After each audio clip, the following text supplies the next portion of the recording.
port cities on the Mississippi River that were crucial to complete the Union strategy of cutting the Confederacy in half by gaining control of the Mississippi River. And we told you that they easily took Memphis, Tennessee, and New Orleans, Louisiana in June of 1862. And New Orleans was taken by Admiral David G. Farragut.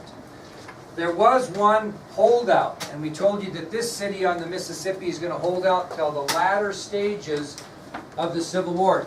Some of the toughest people I can imagine. They lobbed cannon fire into this city. They had trench warfare against soldiers, Confederate soldiers in this city throughout the war.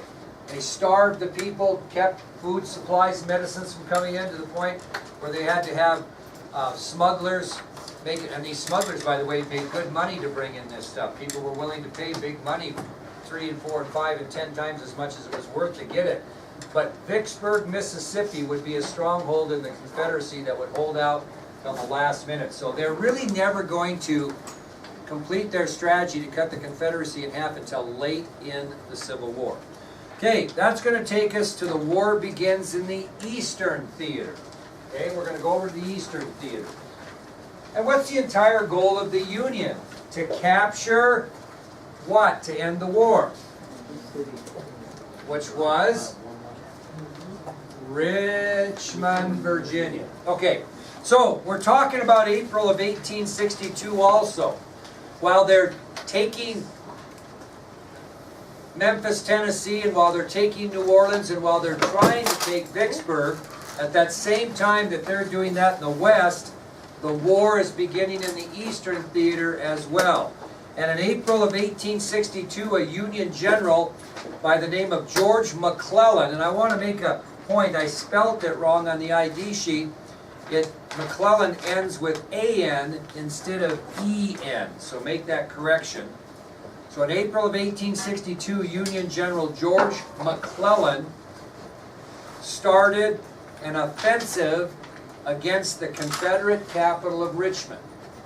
In April of 1862, Union General George McClellan started an offensive against the Confederate capital of Richmond. He is going to try and capture Richmond, go on the offensive. Now, if you're him though, what still has to be protected? What has to be, Cody, what still has to be protected for the Union as they try to take the Confederate capital? What do we still have to protect? Our capital of Washington, D.C. So what McClellan does is he leaves General Irvin McDowell and 40,000 Union troops to guard Washington, D.C., while he takes approximately 100,000 troops and starts an offensive against Richmond, Virginia. So in April of 1862, Union General George McClellan starts an offensive against the Confederate capital of Richmond, Virginia, and he left Union General Irvin McDowell with 40,000 troops to guard Washington, D.C., while he transported more than 100,000 troops down the Potomac River. Yeah, McClellan is A-N instead of E-N. So does everybody picture that in their mind? April of 1862, you two. Union General George McClellan goes on the offensive against the Confederate capital of Richmond, Virginia. He leaves General Irvin McDowell with 40,000 troops to guard Washington, D.C., while he transports more than 100,000 troops down the Potomac River.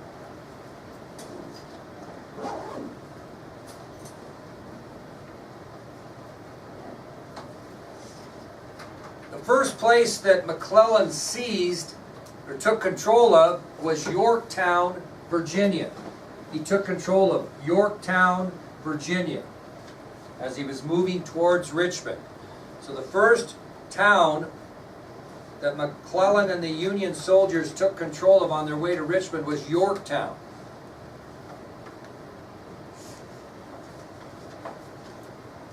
After taking Yorktown, McClellan advanced up a peninsula that was between the York and the James River. So after taking Yorktown,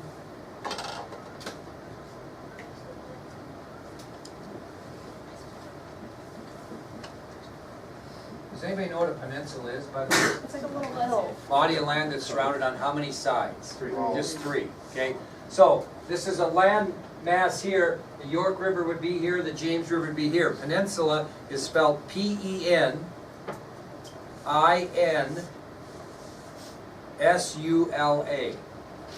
P-E-N-I-N-S-U-L-A. And a peninsula is a piece of land that's not surrounded by water, it's surrounded on 3 sides. So he seizes Yorktown, Virginia, and he begins to advance up a peninsula that would be between the York and James River. And he gets to that peninsula in mid-May of 1862. He gets to that peninsula in mid-May 1862. Now, when they get to that peninsula between the York River and the James River, in mid-May of 1862, they're just a few miles from Richmond. They're just a few miles from Richmond. Now, George McClellan had a reputation of being pretty cautious. What does that mean if you're cautious, Commander? Careful. Very careful. And he doesn't know what he's up against, so when he gets to that peninsula between the York River and the James River, and they're just a few miles from Richmond, instead of attacking Richmond, he stands and waits for reinforcements, more men. Okay, because he's a little bit cautious. So he gets to the peninsula in mid-May of 1862. He's just a few miles from Richmond, and rather than attack with what he has, he stands fast and waits for reinforcements. Well, guess what? The reinforcements never arrive. You know why? Because Confederate General Thomas Stonewall Jackson, with only 18,000 soldiers, fights several different engagements in the Shenandoah Valley, and he defeats Union forces that were 3 times his size.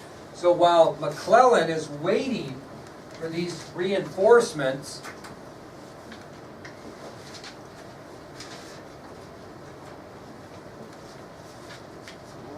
General Thomas Stonewall Jackson is engaging those reinforcements with 18,000 soldiers, and he just kind of hit and runs in the Shenandoah Valley, fighting off Union troops that were 3 times what he had. They had about 60,000. He had 18, they had about 60,000.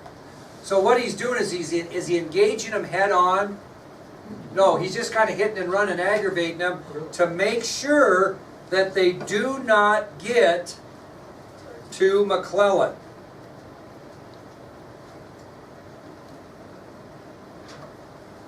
Now I want you to think about this. McClellan's waiting on the peninsula for reinforcements. He should not have probably done that. He should have gone ahead, because these reinforcements aren't going to get there, because General Thomas Stonewall Jackson is going to engage those 50 to 60,000 reinforcements in the Shenandoah Valley with 1/3 as many men to make sure they don't get there. On the other hand, in June of 1862, you think those Confederate troops in Richmond waited till McClellan's troops got to their place? What did they do? They went out and engaged McClellan in a battle that we know today as the 7 Days Battle. Okay, 7 Days Battle. So, because Thomas Stonewall Jackson keeps the reinforcements from getting to McClellan's Union forces, the Confederates decide to go on the offensive outside of Richmond and engage McClellan in what we know as the 7 Days Battle. And how many did he have? How many troops did he have? Who's that, Confederates? McClellan? Yeah. About 100,000. Okay? Now, this is kind of interesting. Without. Yeah. He was really cautious. We'll talk about the second tactical mistake. Now, this is kind of interesting. We've all heard of Robert E. Lee, but we haven't talked about Robert E. Lee until we told you the story about him being offered the overall command of Union forces and all that. This battle, the 7 Days Battle, will be the first battle in which Robert E. Lee is involved. Okay? So the 7 Days Battle was the first battle that involved Robert E. Lee as a commander of Confederate forces. So the 7 Days Battle. So let's kind of make sure we understand this. McClellan is marching towards Richmond on the offensive. He takes Yorktown, Virginia, right? He advances to a peninsula between the York and the James Rivers, right? And he waits for reinforcements just miles from Richmond because he's cautious. These reinforcements make their way towards McClellan, but they're intercepted by General Thomas Stonewall Jackson and 18,000 Confederates who fight several little skirmishes with them in the Shenandoah Valley to make sure they don't get there. In the meantime, the Confederates, under the leadership of Robert E. Lee, take an offensive from Richmond to McClellan's forces in battles that are known as the 7-Day Battles. 7 Days Battles. And again, it's the first time that Robert E. Lee is commanding Confederate troops. Why they call it the 7 Days Battle? Because it lasted 7 days, from June 25th to July 1st, 1862. So the battle was fought near Richmond, Virginia, between Richmond, Virginia and that peninsula, and they fought in this battle from June 25th to July 1st, 1862.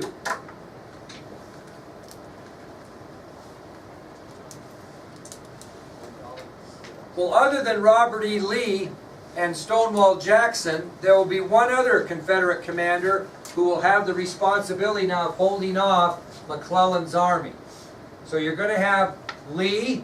Jackson's going to join him after what he did in the Shenandoah Valley, and then another general by the name of Jeb Stuart and his Confederate cavalry is going to join to defend Richmond. What's a cavalry? Okay, infantry are an infantry unit are guys marching on foot in battle. A cavalry unit are men on horses. Okay, and Jeb Stuart led the Confederate cavalry in the 7 Days Battle.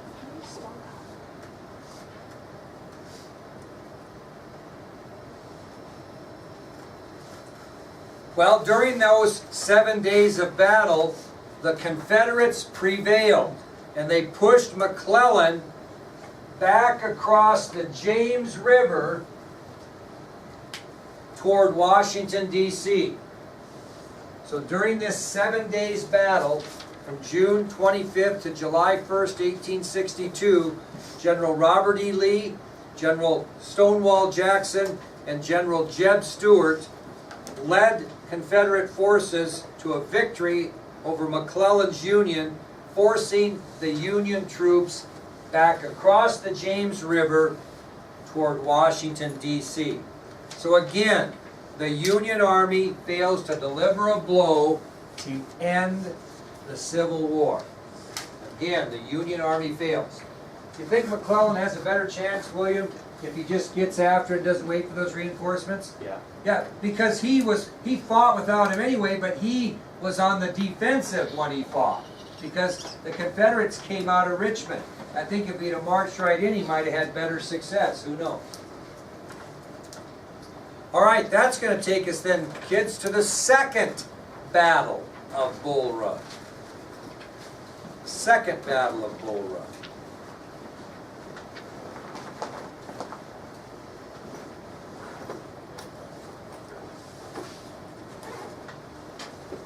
Well, guess what? After this 7 days battle, President Lincoln's not very happy with McClellan's apprehensive and cautious command.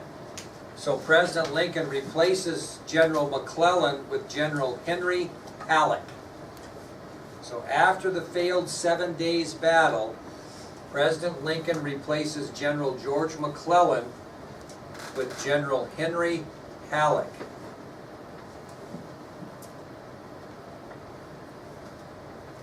Well, Halleck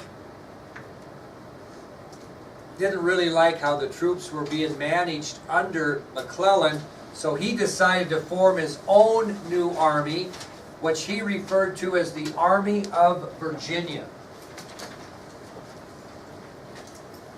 Okay, so General Halleck, a Union general, some of his first action when he took over command is he formed his own new army called the Army of Virginia.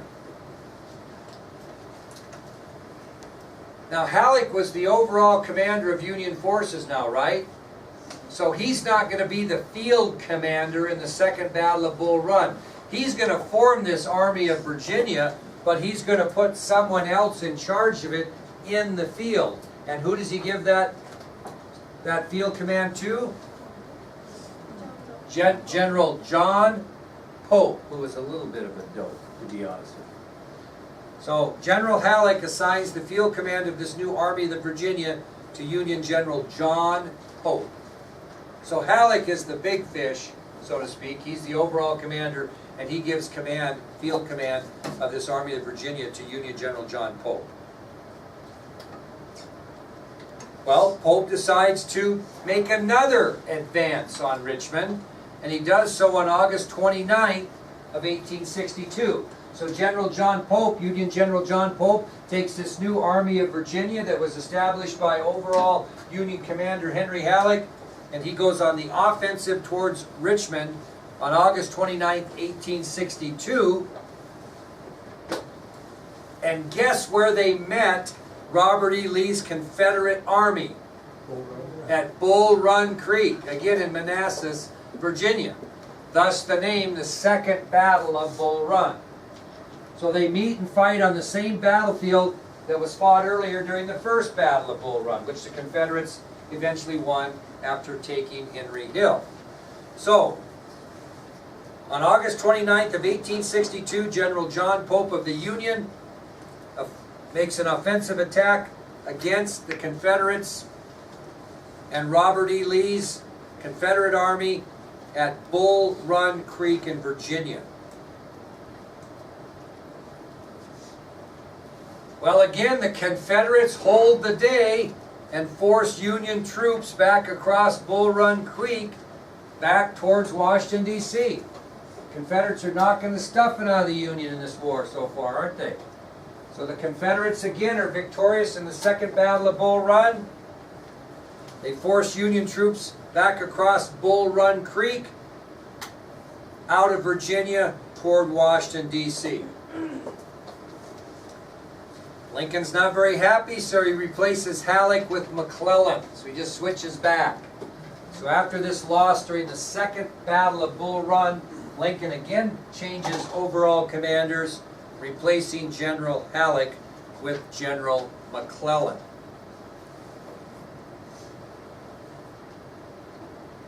Now, let's think about this, Natalie Garay. If you're Robert E. Lee and the Confederates, how you feeling about yourself? Good. Feeling really good. Chest is kind of puffed out, thinking you're kind of good. You've had some real success. It's at this time the Confederates decide to go on the offensive for the first time.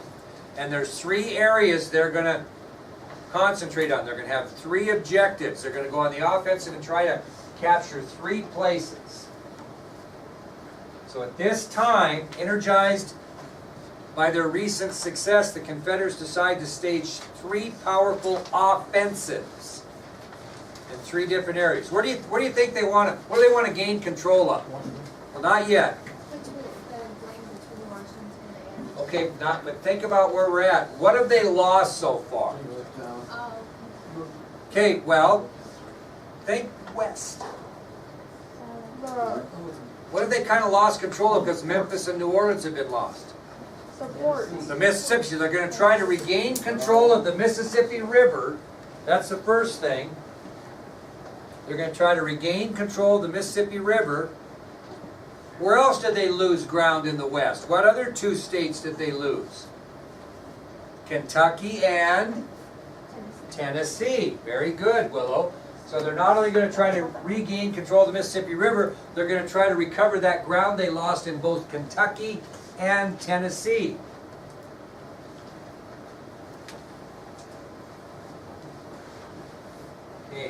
Here's Washington DC. What's this state right here between Virginia and Washington DC?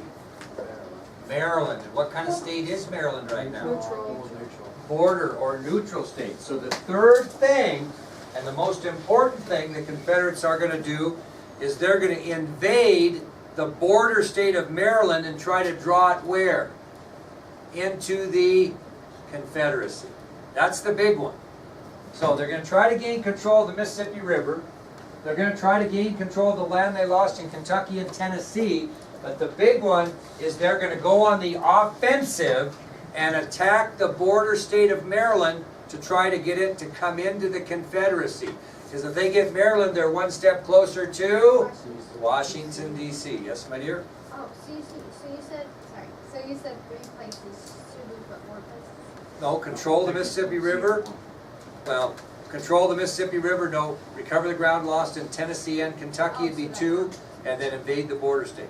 Okay, well that takes us to our next subtopic, which is the Battle of Antietam. The Battle of Antietam. This is a big one because this is going to be the first time that the Confederacy goes on the offensive and tries to push their way. The Battle of Antietam, sometimes called the Battle of Bloody Antietam. This is going to be an interesting one. It's so interesting that I'm going to save it for Monday, and after we lecture on it, I'm going to show you a video like I did on the first Battle of Bull Run. In the meantime, I'm going to give you these assignments that are going to be due Monday. Now listen carefully, at the start of the period. If you don't have them, you're going to get a